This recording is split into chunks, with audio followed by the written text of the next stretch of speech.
Joining me now to weigh in from the House Law Enforcement Caucus, Congresswoman Debbie Lesko. Debbie, what's your reaction to Jeff Paul's report? We had President Trump appearing in public for the first time without a bandage over his ear after the assassination attempt. What do you make of what's going on now? Well, this is a huge security failure. And the more we find out, the more mystified I am. This stuff just doesn't add up.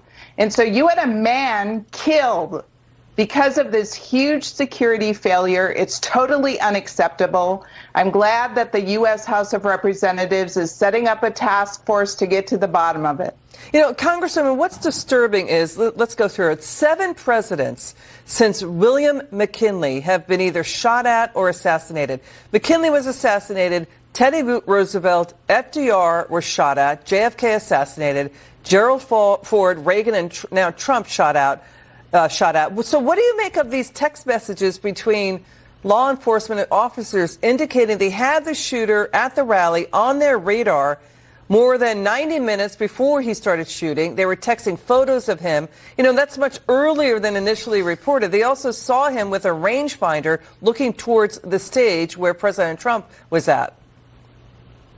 Well, it's a huge security failure. I mean, it looks like there was no communication between the local Beaver County sniper who shared photos of the killer, and why? Why did none of this happen? Why didn't the Secret Service have somebody on this roof? Why wasn't there a meeting with local law enforcement and the Secret Service?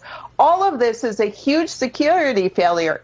And, it made me think of the January 6th security failure, too, where the whole Capitol was broke into. There wasn't enough security there. This could have killed the future president of the United States, President Trump. Thank God he wasn't killed.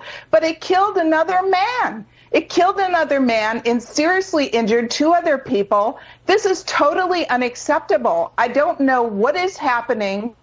I work for the government, but quite frankly, I don't always trust the government. They're not doing their job. The other thing, too, is the Trump team is questioning why they were not alerted about that suspicious person that was on the radar screen. The Washington Post reporting that members of Trump's Secret Service security detail were not made aware of this suspicious person they were tracking. That American Glass Research rooftop was not in the Secret Service's inner security perimeter. I mean, I think the range of an AR-15 rifle is around 500 yards to 600 yards. So why wasn't it in the perimeter? Exactly. Why? There's too many unanswered questions. And, my fellow colleague from Arizona, Eli Crane, who is a Navy SEAL sniper, went up on that roof. He said it wasn't a very sloped roof.